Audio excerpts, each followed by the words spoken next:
صباح الخير. النهارده جايه لكم فيديو جديد مع كريم نوترال نتائج الطبيعه. الكريم ده بتاع الهالات السوداء. طبعا ناس كتيره قوي اتكلمت عنه وناس كتيره بتدور عليه ومحدش عارف اذا كان حلو ولا وحش. انا هطلع اتكلم عن تجربتي على حسب المشكله اللي انا بشكي منها مش اكتر.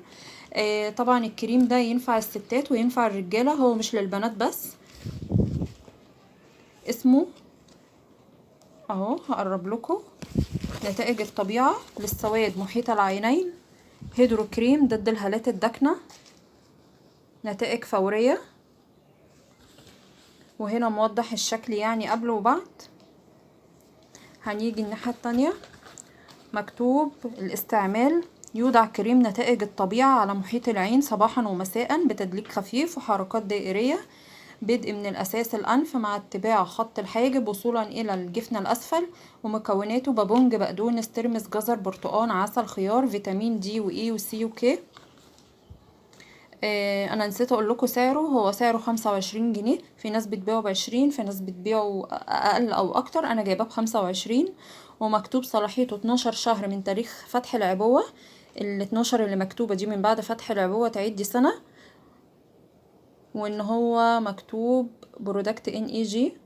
مفروض ان هم قايلين ان هو تبع شركة اردنية، يعني انا مش عارفة بقى هو تبع شركة اردنية ولا هي شركة مصرية. شركة مصرية ولا هو كان في الأردن ومتعبي هنا، أنا مش عارفة. مكتوب: طورت مختبرات نتائج الطبيعة المختصة بعلاج مشاكل البشرة مجموعة متكاملة من المستحضرات الجلدية في تقبل جسم الإنسان لها، سعيا لتقديم أفضل عناية مبتكرة لمختلف أنواع البشرة.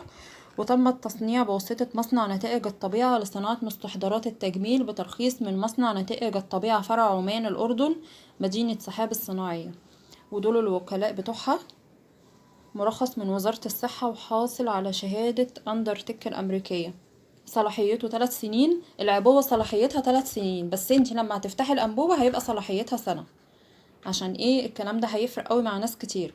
هو 15 ملي. هنيجي بقى لشكله من جوه ايه، وهو فعلا كويس ولا لا، وفعلا هو بيعمل الكلام اللي عليه ولا لا. اولا ده شكله من جوه. الانبوبه بالحجم ده، هي 15 ملي. اللي هيشوفها يحسبها صغيره، لا هي مش صغيره خالص، لان هو لمنطقه العين بس، وهتاخدي نقطه واحده بس. لا يعني اوعي تاخدي بكميه كبيره، ده هي نقطه صغيره خالص وهتوزعي بيها فوق وتحت، فوق الجفن وتحت العين، وهيكفي معاكي. هنا بقى هنيجي للظهر بتاعه. نفس الكلام اللي مكتوب على العلبة هو نفس الكلام اللي مكتوب على الظهر. طريقة الاستعمال والتركيبة بتاعته، وبرده ال15 ملي. كل حاجة المكتوب على العلبة هو مكتوب عليه من جوه. شكله بقى ايه من جوه؟ هنفتحها كده. ده شكله من جوه اهو، عبارة عن كريم. هو بيجي بورقة سلوفانة بتبقى مقفولة، دي بتفتحيها ومتفتحهاش كلها، خدي بس ايه جزء منها عشان خاطر ما يفضلش يفضي معاكي. ده شكله.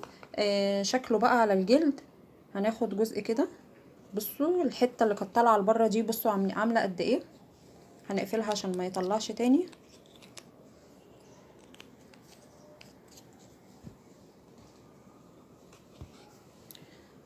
بصوا قد ايه طلعت، دي تكفي عينك الاتنين وهيفيض منها كمان. عامه يعني هنيجي نحط هنا، هننقط نقطه كده. النقطه دي هنعتبر ان دي رسمه عينيكي اهي، ان ده رسمه عينيكي. هتاخدي من عند مناخيرك من جوه، هتطبطبي كده لحد ما تطلعي بره عند الحاجب. هتطبطبي كده لحد ما تطلعي بره عند الحاجب كده. مش عارفه الدبانه معجبه بالكريم ولا ايه، المهم يعني هتطبطبي كده هتفضلي تطبطبي كده بصوابعك، مش بسفنجة ولا اي حاجة، لحد ما الكريم كله يختفي من فوق عينك. هتيجي فوق عينيكي برضو فوق الجفن بقى، هتطبطبي كده فوق جفنك لحد ما الكريم يختفي معاكي بحركة طبطبة، او ممكن تعملي كده بطريقة دائرية اللي هم بيقولوا عليها. انا بجرب دي وبجرب دي. هتفضلي تعملي كده بطريقة دائرية. طبعا هو الجلد الايد غير جلد العين خالص، وطبعا انت هتاخدي حتة قد اللي في ايدي دي كمان، او تحطي الكمية دي كلها. هتفضلي تعملي كده بحركة دائرية لحد ما تطلعي بره. هنعتبر ان هنا المناخير، هتعملي كده لحد ما تطلعي بره عند الحاجب. بس هي دي كل الفكرة. هي دي كل الفكرة. الفعالية بتاعته بقى، انا كنت جايباه عشان ارطب بيه تحت العين. انا كنت عايزة، بصوا بقى، يعني لو افترضنا يعني ان دي الحتة الصغيرة، هو مبيض ايدي خالص بس هي مش باينه. الفعاليه بتاعته بقى، اولا انا كنت جايباه مش عشان الهالات السوداء، انا كنت جايباه عشان خاطر ارطب بيه تحت العين مطرح الاي شادو والمكياج والكلام ده كله. فالعين بتبقى الجلد بيبقى ناشف شويه، بتبقى عايزه حاجه ترطبها، وعشان الخطوط ده انا كنت جايباه عشان كده. وكان فيه نسبه هالات بس نسبه بسيطه مش نسبه كبيره. اللي انا بقى شفته، انا بقالي حوالي شهرين اهو بستخدمه. النتيجه بتاعته، اولا المكونات بتاعته هي مكونات طبيعيه زي ما قايلين، هو ريحته حلوه. بس الناس اللي عينيها حساسه عينيها هتدمع اول ما هتحطه، عينيكي هتدمع اول ما تحطيه، هتلاقي عينك بتدمع عماله بتنزل في دموع كده منه زي حرقان بسيط. فانت هتروحي هتحطي القطره بتاعتك وهترجعي تاني، ده يعني هي دي، ده لازم هيحصل. بعد ما تحطيه هتحسي ان بشرتك شربته جدا، انت تقدري تخرجي بيه في الشمس، تقدري تقعدي بيه. هو يعني هو ما بيدهننش ولا اي حاجه خالص. بالنسبه للهالات السوداء، انا ما شفتش تاثير في الهالات السوداء. هو عامل زي ايه؟ كانك جبتي شويه نشا حطيتي عليهم شويه ميه وهتحطيهم تفرديهم على وشك، هتبصي تلاقي نفسك بقيتي بيضه. هي دي نفس الفكره بتاعته، اول ما هتدهنيه هتلاقي نفسك ابيضتي في ساعتها. عشان كده هما بيقولوا نتائج فوريه الكلمه دي. يعني انت هتلاقي نفسك ابيضتي، كانه بيداري الهالات، كانه عامل طبقه على الهالات فالهالات مش باينه. انما كمعالج لا، هو بيديك زي طبقه على الهالات. بالنسبه للترطيب وبالنسبه للخطوط لقيته عامل نتيجه في الكلام دوت. بيرطب حلو قوي. بعد ما تشيلي مكياجك حطيه، بيرطب حلو، استخدميه تحت المكياج مفيش اي مشكله، هيحمي عينك من المكياج. هو بيرطب حلو وبيحمي فعلا منطقه العين من المكياج. هتبص تلاقي بعد ما تغسلي وشك من المكياج مش هتلاقي منطقه العين دي ناشفه، لا. انما الهالات لا، هو ما بيعالجش الهالات، هو بيدي نتيجة فورية.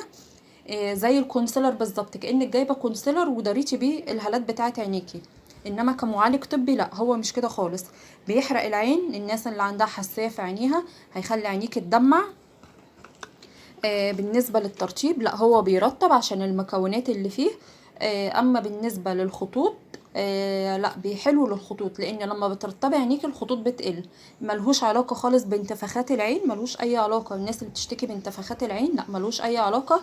الناس اللي عندها هالات وهالات تقيلة لا، ده مش هينفعك. ولازم الاول تعالجي مشكلة الهالات، سواء نقص فيتامين، قلة شرب مية، سهر، ما بتاكليش خضار، ما بتاكليش فاكهة، النفسية طبعا. كل الحاجات دي يعني مهما حطيتي حاجات من بره على جلدك عمرها ما هتعالج اذا كنت ما عالجتيش المشكلة الاساسية ايه. وان ما عندكيش اي مشكلة من الحاجات اللي انا قلتها، بتاكلي وتشربي وبتنامي ومفيش نقص فيتامين ولا في اي حاجة خالص، لا حياتي دوري على حاجة طبية، ده مش هينفعك. دوري على حاجة طبية. عايزة تجيبيه تستخدميه تحت المكياج مفيش مشكلة، عايزة تستخدميه مكان الكونسيلر برضو مفيش مشكلة، هو نفس المفعول بالظبط. عايزة ترطبي بيه فوق عينيكي وتحت عينيكي برضو مفيش اي مشكلة، هو يستخدم في الحاجات دي. انما كمعالج طبي لا، هو ملوش اي علاقة خالص بالمعالجة الطبية. ودي كانت تجربتي معاه.